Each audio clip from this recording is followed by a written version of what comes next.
ಉಡುಪಿ ಜಿಲ್ಲೆಯ ಕಾರ್ಕಳ ಠಾಣಾ ವ್ಯಾಪ್ತಿಯಲ್ಲಿ ಮಾದಕ ಪದಾರ್ಥ ನೀಡಿ ಯುವತಿ ಮೇಲೆ ಅತ್ಯಾಚಾರ ನಡೆಸಿದ್ದಾರೆ ಅಂತ ಆರೋಪಿಸಲಾಗಿದೆ. ಪ್ರಕರಣ ಸಂಬಂಧ ಆರೋಪಿ ಅಲ್ತಾಫ್ ಸೇರಿದಂತೆ ಇಬ್ಬರು ಆರೋಪಿಗಳನ್ನು ಬಂಧಿಸಲಾಗಿದೆ.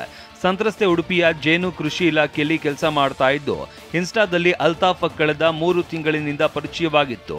ಅಲ್ತಾಫ್ ಕರೆ ಮೇರೆಗೆ ಬಂದ ಯುವತಿ ಅಪಹರಿಸಿ ನಿರ್ಜನ ಪ್ರದೇಶಕ್ಕೆ ಕರೆದೊಯ್ದು ಅತ್ಯಾಚಾರ ಮಾಡಿದ್ದಾರೆ ಅಂತ ಆರೋಪಿಸಲಾಗಿದೆ. ಯುವತಿಯನ್ನ ಆರೋಪಿಗಳು ಕಾರಿನಲ್ಲೇ ಕಾರ್ಕಳದ ಕೆಲ ಸ್ಥಳಗಳಿಗೆ ಸುತ್ತಾಡಿಸಿದ್ದಾರೆ. ಅಲ್ತಾಫ್ ಯುವತಿಯನ್ನ ನಿರ್ಜನ ಪ್ರದೇಶಕ್ಕೆ ಕರ್ಕೊಂಡು ಹೋಗಿದ್ದಾನೆ ಅಂತ ಆರೋಪಿಸಲಾಗಿದೆ. ಅಲ್ಲದೆ ಮದ್ಯ ತರೋದಕ್ಕೆ ತಿಳಿಸಿದ್ದಾನೆ. ನಂತರ ಯುವತಿಗೆ ಮದ್ಯ ಕುಡಿಸಿ ಅತ್ಯಾಚಾರ ಮಾಡಿರುವ ಆರೋಪ ಕೇಳಿ ಬಂದಿದೆ. ಮಣಿಪಾಲದ ಆಸ್ಪತ್ರೆಯಲ್ಲಿ ಸಂತ್ರಸ್ತೆಗೆ ಚಿಕಿತ್ಸೆ ನಡೀತಾ ಇದೆ.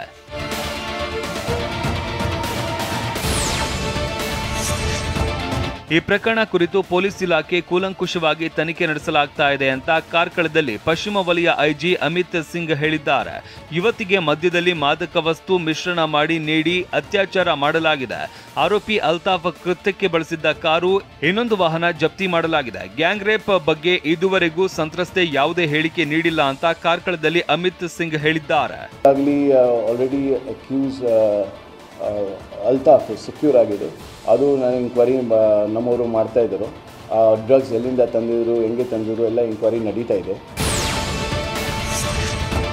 ಕಾಂಗ್ರೆಸ್ ಸರ್ಕಾರ ಬಂದ ನಂತರ ಹಿಂದೂಗಳಿಗೆ ರಕ್ಷಣೆನೇ ಇಲ್ಲ ಅಂತ ವಿಪಕ್ಷ ನಾಯಕ ಅಶೋಕ್ ಹೇಳಿದ್ದಾರೆ. ಅತ್ಯಾಚಾರ ಮಾಡ್ತಾರೆ, ಇಲ್ದಿದ್ರೆ ಕೇಸ್ಗಳನ್ನ ಮುಚ್ಚಿ ಹಾಕ್ತಾರೆ. ಹಾವೇರಿ, ಹುಬ್ಬಳ್ಳಿ ಆಯ್ತು, ಕಾರ್ಕಳ ತಾಲೂಕಿನಲ್ಲಿ ಕೃತ್ಯ ನಡೆದಿದೆ ಅಂತ ಹೇಳಿದ್ದಾರೆ.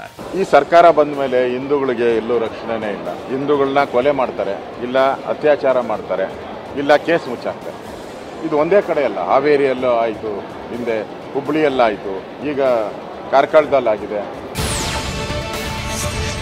ಹಿಂದೂ ಯುವತಿಯರನ್ನ ಗುರಿಯಾಗಿಸಿಕೊಂಡು ನಡೀತಾ ಇರುವ ದಾಳಿ ಬಗ್ಗೆ ಜಾಗೃತಿ ಮೂಡಿಸಬೇಕು ಅಂತ ರಾಜ್ಯ ಬಿಜೆಪಿ ಪ್ರಧಾನ ಕಾರ್ಯದರ್ಶಿ ವಿ ಸುನೀಲ್ ಕುಮಾರ್ ಹೇಳಿದ್ದಾರೆ. ಬೆಂಗಳೂರಲ್ಲಿ ಮಾತನಾಡಿದ ಅವರು, ಹಿಂದೂ ಯುವತಿಯರು ಆಸೆ ಆಮಿಷಕ್ಕೆ ಒಳಗಾಗಬಾರದು ಅಂತ ಹೇಳಿದ್ದಾರೆ. ಹಿಂದೂ ಯುವತಿಯರನ್ನ ಗುರಿಯಾಗಿಟ್ಟುಕೊಂಡು ಈ ರೀತಿಯಾದಂಥ ಘಟನೆಗಳು ಮತ್ತೆ ಪುನರಾವರ್ತನೆ ಆಗ್ತಾ ಇರುವಂಥದ್ದು ಅತ್ಯಂತ ಆತಂಕಕ್ಕೀಡಾಗಿರುವಂಥ ಸಂಗತಿ.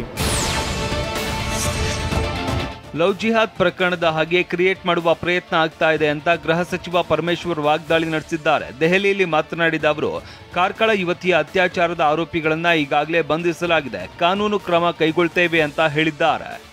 ಅವ್ರನ್ನ ಸೆಕ್ಯೂರ್ ಮಾಡಿದ್ದಾರೆ. ಈಗಾಗಲೇ ಕಾನೂನು ಪ್ರಕಾರ ಏನು ಕ್ರಮ ತಗೋಬೇಕು ಅದನ್ನು ಕಠಿಣವಾಗಿ ತಗೊಳ್ತೀವಿ. ಅದನ್ನು ಕ್ರಿಯೇಟ್ ಮಾಡೋದಕ್ಕೆ ನೋಡ್ತಾ ಇದ್ದಾರೆ ಅಂತ ಹೇಳಿ ಕೇಳಿದ್ದೇನೆ. ಆದರೆ ಅದು ನಿಜ ಸ್ಥಿತಿ ಏನಿದೆ ಅನ್ನೋದ್ರ ಬಗ್ಗೆ ಅದನ್ನು ಹೆಚ್ಚಿನ ಮಾಹಿತಿ ತೊಗೊಂಡು ಅದ್ರ ಮೇಲೆ ಕ್ರಮ ತಗೊಳ್ತೀವಿ.